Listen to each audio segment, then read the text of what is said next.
Few people who drive into Edzell can fail to be impressed by the 2 miles of straight, flat road that culminate in the Dalhousie Memorial Arch, erected in 1889. It was a tribute to John Ramsay, 13th Earl of Dalhousie, and his Countess Ida Bennet, both of whom sadly died within hours of each other. The Earl was a much-loved, true-hearted man who devoted his short life to the interests of his tenants. And at this point we're going to hear what Bea Rawlinson has to say about haggis. Haggis. Right. For haggis you need to have a deer's pluck. That is a heart and a liver. And you need to cook the heart and the liver first, which you do it in some cold water and boil it for an hour and a half. And you then have the cooked heart, which you need to dice. You dice the heart up here, and the same with the liver, so that you make it into reasonably small sizes. And the liquid you have left is then called the brie.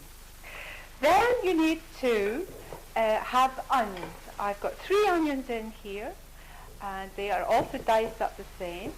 And also you have to have suet, and this is a Torah suet. So there's half a pound of a Torah suet, and also oatmeal. This is toasted oatmeal. You can toast the oatmeal in the oven or under the grill. And there's a cup and a half of toasted oatmeal. And your seasoning is salt and pepper, nutmeg and cayenne pepper. So now we need to mix this all up. Right, everything in together. The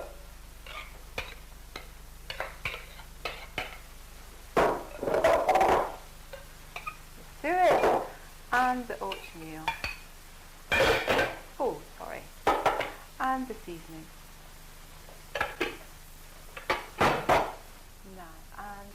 In our brie. Now there's just a pint here, but I happen to have some extra. And that's my pint and a half of brie. Now a good mix round. And it's quite moist at this stage, but through the cooking the oatmeal absorbs the moisture. And then it becomes, hopefully, a free sort of texture. This is the deer's stomach. This is the bag that we cook the haggis in. And this is the lining. So there's a skin that you have to remove to then be left with this bag. And we now need to start and put the stuffing into the bag. Now, it's going to be a bit messy, but all the ingredients are in my bag, and this is the opening. So now we need to stitch it up. So with a needle and thread, oops, and it just needs to be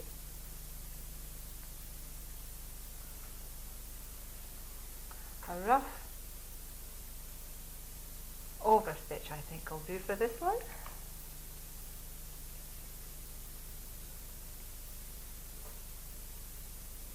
Oh. Okay, so now I've stitched it all up, and that's the contents in the bag. Now, nowadays, people sometimes use lamb's liver or a lamb's heart instead of the deer's. So now we need to put it in the pot. Right, now. So in she goes. There we are. So it goes into the boiling water, and you need to prick the bag to allow the air out of the bag. Otherwise the bag may burst, and it tightens and reduces in size around the contents.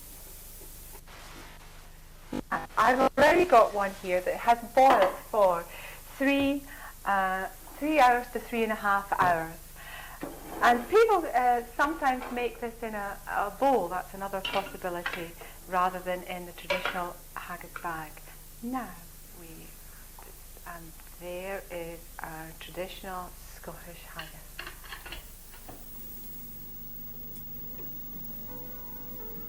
To describe Edzell as the jewel in the crown of Angus may seem to those who don't belong to Edzell as a typical piece of exaggeration.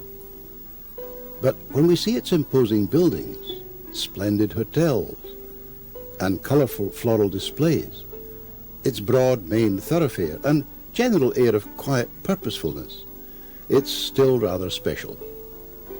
It's been a place to which visitors have come, the same visitors, year after year, and some of them indeed in their retirement have become residents because they savoured here a sense of peace that contrasts with the bustle and stress of city life. And so, if the folk who live here don't always think of it as the jewel in the crown, let's agree with them that it's a good place to live and encourage them all to keep it that way.